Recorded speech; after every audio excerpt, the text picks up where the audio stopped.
You know, I've never really opened up a history textbook before, but I don't think Tron took place in Vietnam.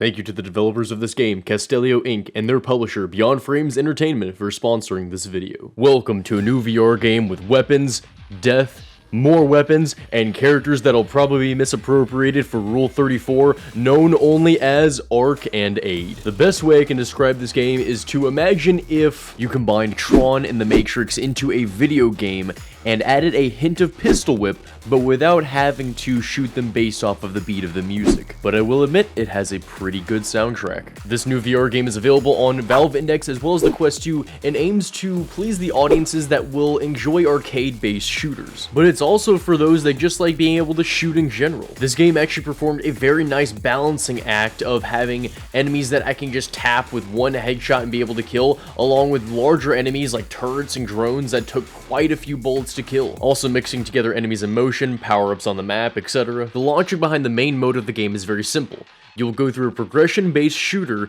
through different areas where you have to escort a little box along with yourself to each passing area until you get to a final boss. There is just one health counter between the two of you though, so you have to think of the box like an external heart. Every time the box gets hit, or you get hit, you will take damage. From what I've experienced in Ark Ade, it seems as though in order to move to the next area, it will be locked until you defeat all moving targets, aka drones, people, etc., but you do not have to destroy all of the turrets. If you do not destroy all of the targets before your cube gets to the wall, it will continuously push itself up against the wall, taking damage until you destroy all of the targets. Push through each area until you reach the final boss, defeat the final boss, and beat the level. I even got to try out their arena mode, and I managed to get 7th ranked worldwide, which I don't really know is a testament to the lack of people playing this game currently, or the amount of good that I managed to do in this game, but screw you guys anyway. With each level, you start out with only your pistol, but to help you along in the level progression, you can collect different weapon power-ups, which will transform your pistol into something like a shotgun, machine gun, laser, etc.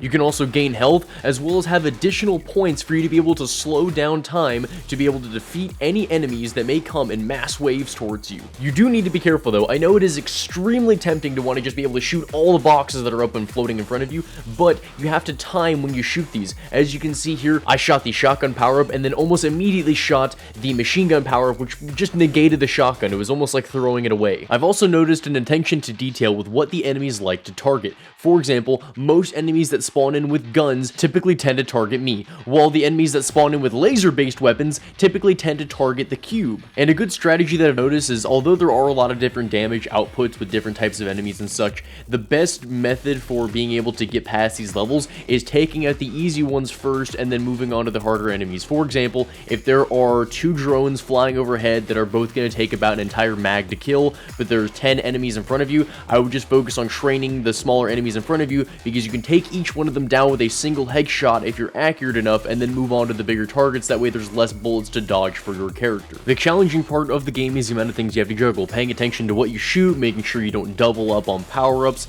being able to divide them out over time, being able to pay attention to who's shooting at the cube as well as who's shooting at you so you can dodge it and return fire. Overall, I am 100% proud to say I was wrong about this game.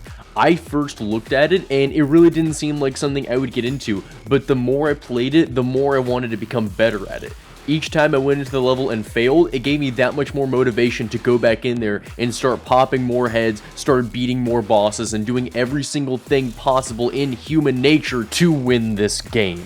The fact that they didn't add that much detail into the individual surfaces, like I wasn't looking at the floor and being like, oh look, I can see the individual particles of dirt and all that. They mainly focused on the art, the style, the color grading, the shaders, made this game extremely enjoyable as well as visually pleasing beyond belief. Getting from point A to point B seems like such a simple concept of a game, but the fact that this game is only $10, visually beautiful, even adding in accurate hitboxes enough to be able to shoot bullets out of mid-air is just fantastic to me. And although there aren't as many levels as there are trophies over here, every time you beat a boss, it will color in one of the trophies over here, and there are so many more trophies than there are levels that it gives the devs so much more room to expand. And as far as improvements for the game goes, I am proud to say I actually noticed no bugs in here. I feel like most of the time in our quest to try to find the brand new hit game, we often think, oh, it's cheap, it can't be that good. but with a game that was only $10, I experienced no visual bugs, no controller glitches, nothing. It was just getting from one area to another, shooting people and having a fun time. But as far as improvements, their recommendations though, I do have two pretty big asks for recommendations, but I do believe that these could probably be their own independent $10 DLCs. One would be adding in a co-op / versus mode. If it is all possible to play this game and maybe have like double the enemies in there, but I'm in there shooting with a friend where I can talk to them and everything, or having sort of like a mirror divide between it to where like maybe I'll look to my left or my right, and instead of seeing the rest of the area, I'll see just a, you know, sort of transparent wall where I can look and see my other friend and he's having to face the exact same enemies that I am. So it's sort of like a versus mode to see which one of us can actually survive and maybe have more points, more health at the end, etc. And lastly, one thing that I really think can increase the life of this game as far as how it survives in the VR community is adding in a mode where we can actually make our own levels.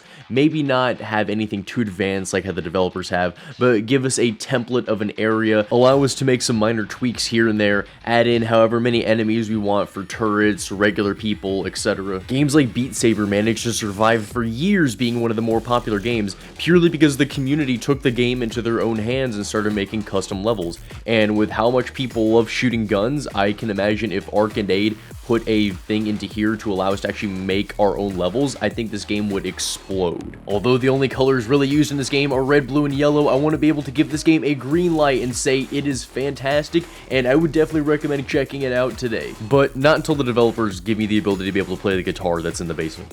Missed opportunity, guys. Missed opportunity. I hope I was able to show Ark Ade in the best light possible for all of you in your viewing experience and gave you some recommendations about how to play the game. If you want to see anything else that's here on the channel, I'll be leaving some boxes playing over here in the corners with some other videos, comedy compilations, as well as reviews. Once again, thank you to the developers, Castelio Inc. and their publishers, Beyond Frame Entertainment, for sponsoring this video. I hope all of you have a fantastic day, and I hope to see you in the next one.